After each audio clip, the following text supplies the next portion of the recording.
Recently, multiple women, including the American gymnast Simone Biles, have come out and said that they're planning to sue the FBI for $1 billion due to their botched Larry Nassar investigation. The women say they were sexually assaulted by the disgraced U.S. gymnastics team doctor, Larry Nassar. Today, we'll look more into the ongoing settlement case. First up, testifying against Larry Nassar. Of the hundreds of women who testified against Larry Nassar, Raismanm's testimony quickly became one of the most prominent. The Olympic gymnast confronted Larry Nassar, who she says sexually abused her for years, with an intense statement in court during her sentencing back in 2018. The six-time Olympic medalist was able to come face-to-face with Nassar and was one of the several women who made victim statements during his days-long sentencing hearing. Nassar has pleaded guilty to 7 counts of criminal sexual contact with underage girls. During her statement, Raismanm revealed that Nassar had abused her through allegedly therapeutic treatments that were actually sessions with inappropriate touching. During her testimony, the gymnast looked directly at Nassar multiple times and recounted the abuse and the lasting effects it had on her and other women who accused him. Raismanm also heavily criticized USA Gymnastics and the United States Olympic Committee for not protecting young and vulnerable gymnasts from such abuse. The 13-minute statement consisted of Raismanm telling Nassar that she and the other women had voices and weren't going anywhere unless they all saw justice.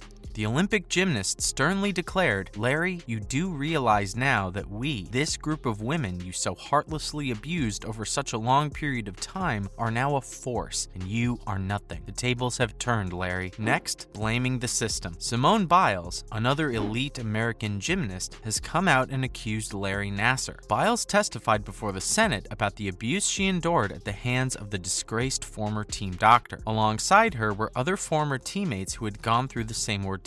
The committee has been looking into the shortcomings of the FBI's investigation into Larry Nassar. While testifying, Biles declared that the system was to be blamed alongside Nassar, adding that the system had enabled and allowed Nassar to perpetuate his abuse. The system had also failed to give the women answers to basic questions surrounding the case. Raismanm expressed disgust over the fact that she had still been fighting for the most basic answers and accountability for more than 6 years following her first reporting of the abuse she endured.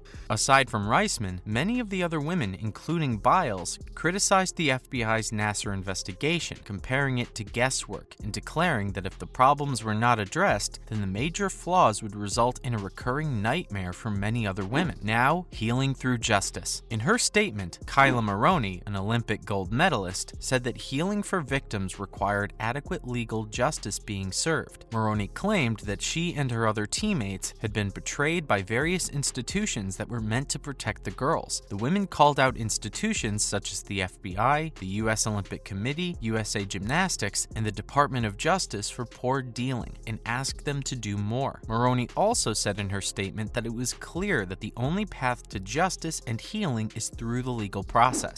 Next, FBI's failed investigation. Many of the gymnasts had lots to say regarding the FBI's investigation into the disgraced team doctor, being overall extremely angry and disappointed with it. The majority of the victims claimed that Nassar assaulted them after his abuse was reported to the FBI back in 2015. Most of the girls were athletes with the USA Gymnastics program or with Michigan State University, where Nassar had his clinic. The FBI office that reported Nassar's abuse was reported to take very limited and basic action and didn't officially document any investigation regarding complaints or alert other authorities about the situation. Under federal law, the FBI has 6 months to respond to any claims made. Depending on the FBI's response, lawsuits can take place. Back in 2018, the FBI declined to give a comment on the case. They also referred questions to remarks made by the agency's director after the release of the Watchdog report, who then apologized for the FBI's handling of the Nassar investigation. The U.S. Justice Department has also decided not to prosecute the 2 FBI agents who had been accused of mishandling the Nassar investigation. We really hope that the jury brings justice to this case. It's appalling to see the authorities not take proper action. Now let's talk about financial compensation.